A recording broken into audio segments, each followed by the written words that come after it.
Peace and assalamu alaikum, everybody. So, my emotions are kind of in an uproar, not really knowing how to deal with this thing. So, I just watched this morning the Discovery Plus documentary, Broken Harts, and it is about the Hart family. Now, let me say, I have been waiting for this documentary, or for a documentary, in-depth documentary, since 2018 when this whole thing first happened. Um, so, I did, I would look around YouTube and Google and everything, and there was some information, but I don't know, I just needed some sort of closure or something, like I'm sure a lot of people did who know about the story.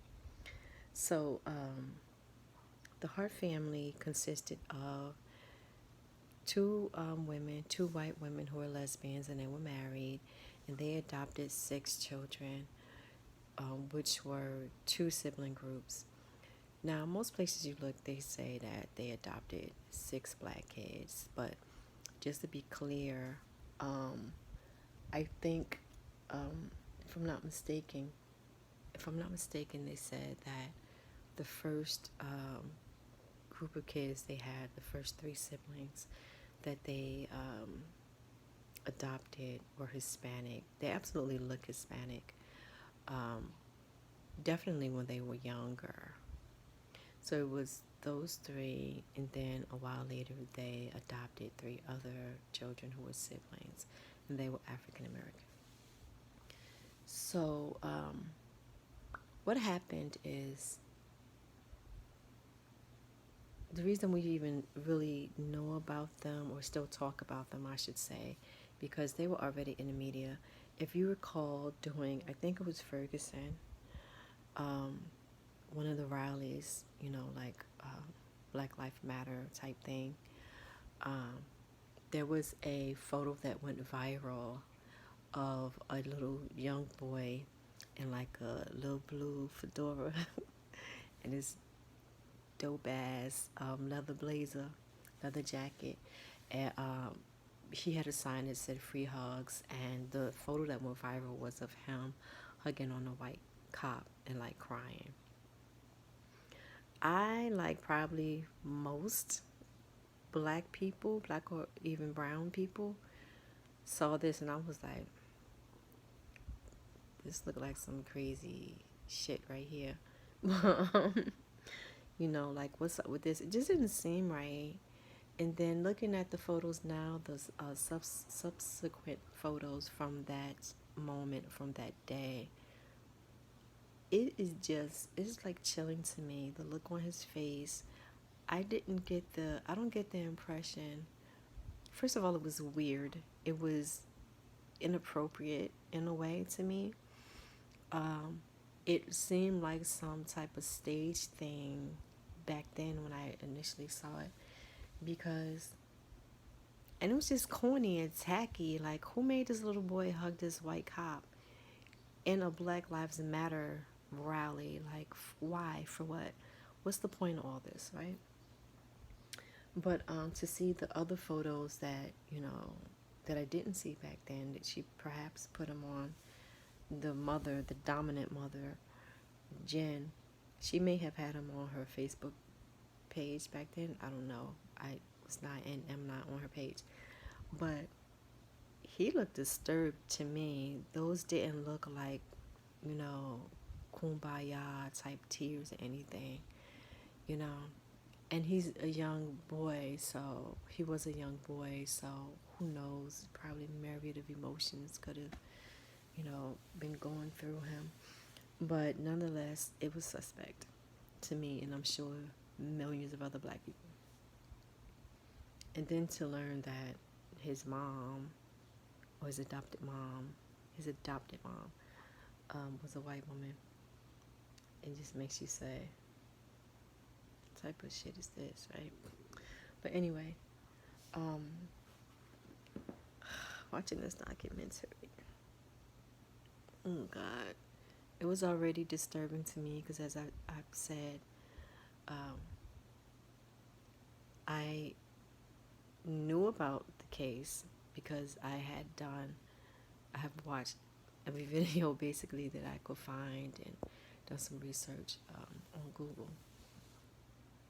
But to see the documentary and to get more details, it's heartbreaking. It's so heartbreaking.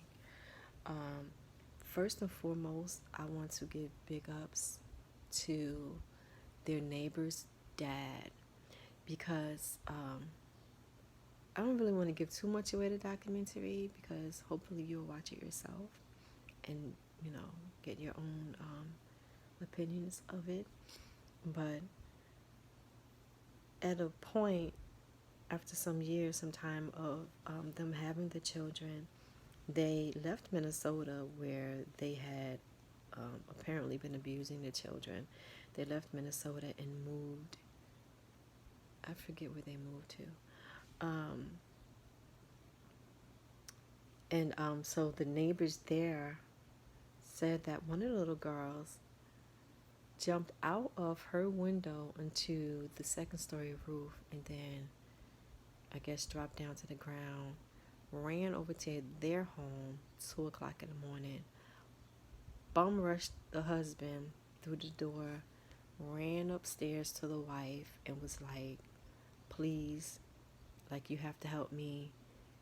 Don't make me go back there. Send me back to Seattle, because I think they were from Seattle, Washington. Like, they're racist. They beat us. They don't feed us. All this kind of thing. And the neighbors ended up sending her back with the family because the family came looking for them and everything. And let me sort of interject. I found out from my the Facebook group I'm on, Crime Junkie Facebook group that I'm on, that there is a podcast called Broken Harts, and that is much more in depth. And I've just started listening to the first episode, and yes, it is. So if you want to learn more about the case, if you don't have Discovery Plus or don't want to get it, or whatever the case is, or even if you do watch the documentary, I would recommend to also listen to the podcast. But so the family came looking for the little girl, came into the house, and, you know, took her home, and the neighbors didn't want to get involved, like most people, right? And so, and it's not that cut and dry, you know. The two moms convinced them that she's tripping, nothing's happening. It's not about us, it's about one of her brothers. They're going through some stuff right now, whatever. And then later on, in the morning, like a few hours later, they made the girl come back with a written letter telling the neighbors, like, sorry, I lied. I'm just going through something.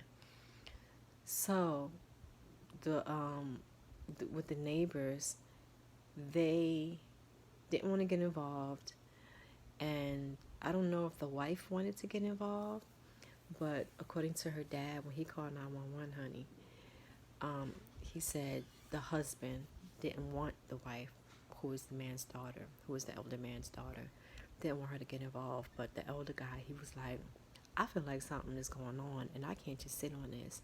Y'all need to go and see if something is happening.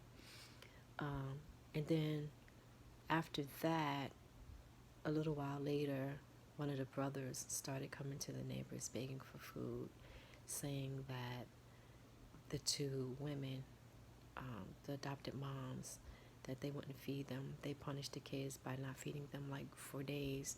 Not like, you're bugging, go to bed without supper, like they used to do back in the day, but like for days, wouldn't allow them to eat. 6 kids. And apparently they had a bunch of food in the house, they just wouldn't allow the kids to eat. And so, like, the neighbors would leave them food by the gate because they were, like, really afraid that the kids were really afraid that their adopted moms would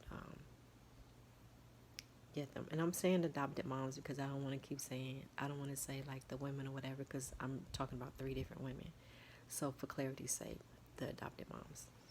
Um, yes, and before you say something, I could just say the moms, but I'm not. So anyway, all this stuff was going on. And meanwhile, ever since Minnesota, people who knew them had been calling the I forget what they call, like the family services group that comes in and like supposed to help kids. Um, one of the moms, Sarah, like the so Jen is the, what do you call, like the, I can't think of the term, like the strong one, the dominant one, and Sarah is the other. So Sarah was convicted, so to say, of abusing one of the children, but nothing happened. She didn't do any time. I don't even think she did probation, not according to the doc. I remember them saying she even had to have a probationary period. She was allowed back home with the kids, like zero happened. Now, what makes that even crazier is that the second group of kids, the African American kids, their parents apparently had been drug addicts, were addicted to drugs. And I want to hear nothing because of all these white folks that are addicted to drugs. If you had any thought of like, oh well, yeah, black kids, mama's a crackhead, daddy's a crackhead. Before you have that thought, think of all these heroin addicts that's running around right now who are not black people. Just saying, because you know how this world and this country is very racist and prejudiced when it comes to that sort of thing. You know, like black people addicted to drugs are drug addicts. White people addicted to drugs have an opioid problem that should be kindly taken care of and helped with and all that. Where, again, black people are just drug addicts who, why are they here taking up space, right? So, the thing that makes the fact that Sarah didn't have anything happen to her is even crazier to me because the children, their parents were drug addicted, but their auntie was taking care of them. And she was, according to, the authorities or whoever, she was actually doing a really good job. But she went to work one day, and I think one of the kids or somebody let the biological mom in the house. And so family services saw this and was like, you can't have those kids because you got them in harm's way. And even though the auntie appealed like 3 different times, they just would not give her back her family because she was adamant she did not want them to go into the system. They were her family. She wanted to take care of them. But not only did they take the children away from her, they moved them from Washington, I think it was, to Minnesota and put them in the care of this couple who were indeed abusing them and who were indeed not taking care of them well, and who it was proven that this is so. So it's just so nuts. It's so heartbreaking. Apparently she drugged the kids with, okay, let me back up a minute. What led to this, I'm going to say led loosely because she was already being abusive and all that kind of thing. Jen, what happened to make them leave, I guess, or run this time, the second time, is that the neighbors finally, like 6 months later, finally called 911 because they felt like they had like more concrete proof now. And they were now convinced, It wasn't enough that the kids were coming over there telling them, these women are beating us, these women are not feeding us, these women are racist, please, can you leave us food? Like, it didn't dawn on you all this time you leaving food for the kids and stuff. I mean, I can absolutely understand that side of it, I guess, because sometimes you don't know. And then when, the kids are telling you this, but then you have the moms coming to you and they're like all nice, and they have all these photo ops, all these photographs where the kids look so happy and all this kind of thing. Well, you're like, okay, I don't know. Something ain't right here. You know what I mean? You don't really know what to do. But in saying that, people, we have got to start taking care of our children better. And by our children, I mean neighborhood children, state children, country children, world children. We have to do better. So 6 months later, they say, okay, we need to call 911. And they did. And the docket said less than 10 hours later, they were gone with those children. And so they're like driving or whatever. And when they found the car, they found only 3 of the children initially, because none of them had on seatbelts. None of the passengers, none of the 8 of them had on seatbelts. 3 of the children were in the car. They eventually found 2 others, but the little boy who was in the viral video with the cop, they have not found his body. I think they only found part of the one little girl, Hannah, who was the one who escaped the first night to go to the neighbor. I think they only found part of her, like her foot bone or something like that. And so, of course, that means she's dead. So, yeah, they said that Jennifer was drunk, like, when they found them dead. She had been drunk. Or, like, her alcohol level was way over the limit. The children that were found in the car, at least, had a substantial amount of Benadryl in their system, so they were probably sleeping. So she drugged them to put them to sleep, I guess, to, so they couldn't fight back or whatever. And that Sarah also has some Benadryl in her system. But they have the Coroners Association, whatever they're called, they have officially, termed it that the 6 children, their deaths were homicides, the 2 women were suicides. So initially I was kind of like thinking, since Sarah also had Benadryl in her system, I was thinking that she probably drugged Sarah also. But I guess whatever they found, they're saying no, it was suicide. So I'm just going to take for granted that they're right. We'll never know, I suppose.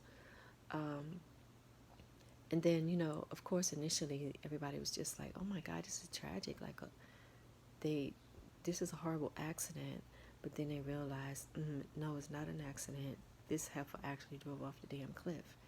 And the reason why they know this is from the computer in the car. They had an SUV. And so they said that she stopped about 70 feet from the cliff, and then she gunned it at 90 an hour and went over. So I'm thoroughly devastated to know that this happened with these children. But one of the things that is kind of bothering me, maybe, or that I'm aware of within myself, is that, again, I think that, wow, Black people kill their kids too. Hispanics kill their children too. Pakistani, whoever, they kill their children also. But I really think that when most Black people in particular, Black American people in particular, and other people of color saw this, and it was like, that totally makes fucking sense that these 2 white women would do this. And even in the documentary, I hope you watch it, let me know in the comments what you think. And if you have a YouTube channel, regardless with this video, with about this documentary or not, if you have a YouTube channel, drop your link in the comments, because I try to follow everybody who follows me. Anyway, so sorry for that digression. So yeah, I really think that most black people, probably people of color, was like, that makes sense. Like, we could totally understand that happening. Like, it was a surprise but not a shock sort of thing. And also, a lot of people who knew her, who knew the couple, and were around the family, or was on her, by her man Jim, the dominant one, was on her Facebook page saying all these. She was an awesome photographer, who saw these things in her post and everything. They were just flabbergasted. Like, I had no clue. Like, they seemed perfect. I thought I was a bad parent because I wasn't doing it like these people. I'm blown away.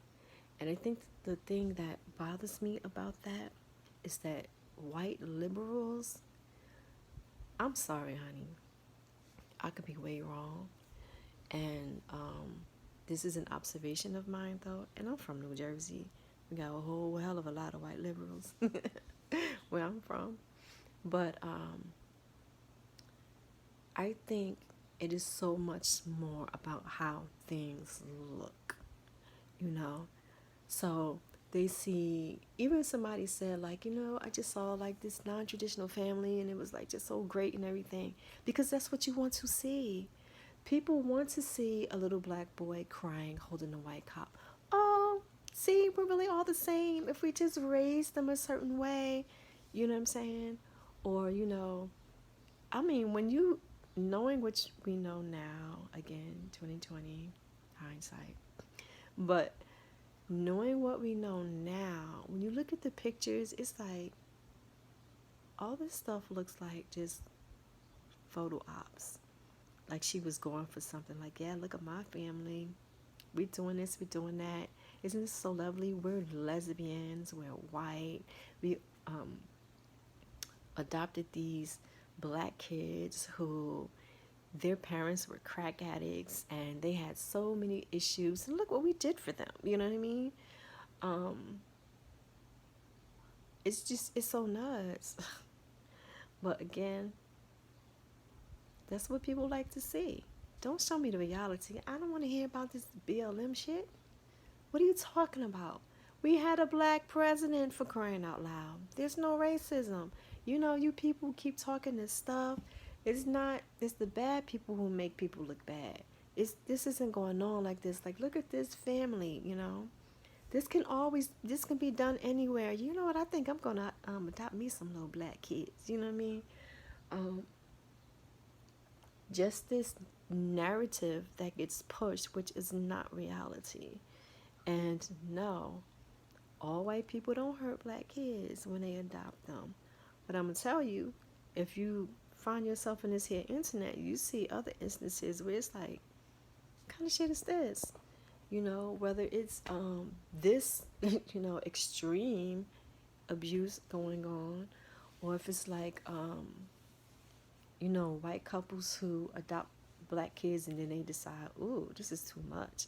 So, and then they can't just unadopt them, because they ain't how it goes. You're talking about people's lives. So then they rehome them, as they say now, like they're a freaking dog or something. And they just give them to somebody else. I don't want to deal with them. Bruh. I don't know. And again, that is not to say that black people cannot be bad parents, because I've known many bad black parents in my day. Or what I would consider to not be really good parents. But when you adopt a child who has gone through some things, and you're like, you know what? I can do this better. I can give this child a better life. then goddamn it, give them a better life. Stop using them to try to make it seem like, oh, we're so diverse, we don't see color. All this sort of BS. This is just so, it's just such a shame. Because no one will help them. They came looking for help and no one helped them. Government agencies did not help them. It's just so tragic. I hate to say that because that terminology is so cliche when dealing with this story.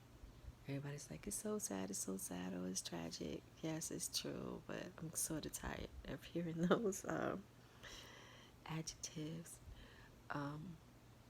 But it's true. It's just horrid. Like, kill your damn self. You don't want to get in trouble with the cops because you've been treating children like trash and you want death. Kill yourselves. Why you gotta take everybody with you? If that is not narcissism, honey, I don't know what is. But I am going to push through. I know it's going to be hard. But inshallah, I'm going to push through and listen to the podcast because it seems really good. And I like learning about people and how folks work anyway. But also, I always feel like I'm honoring the victims when I at least learn their stories. But I'm just very curious, like, I need closure, I need to know. There's nothing I can do, but at least know their stories, I guess. And it's just really a shame. But check it out. It's called Broken Harts. The podcast is also called Broken Harts. The documentary is Broken Hearts is on Discovery Plus. And let me know what you think. Peace.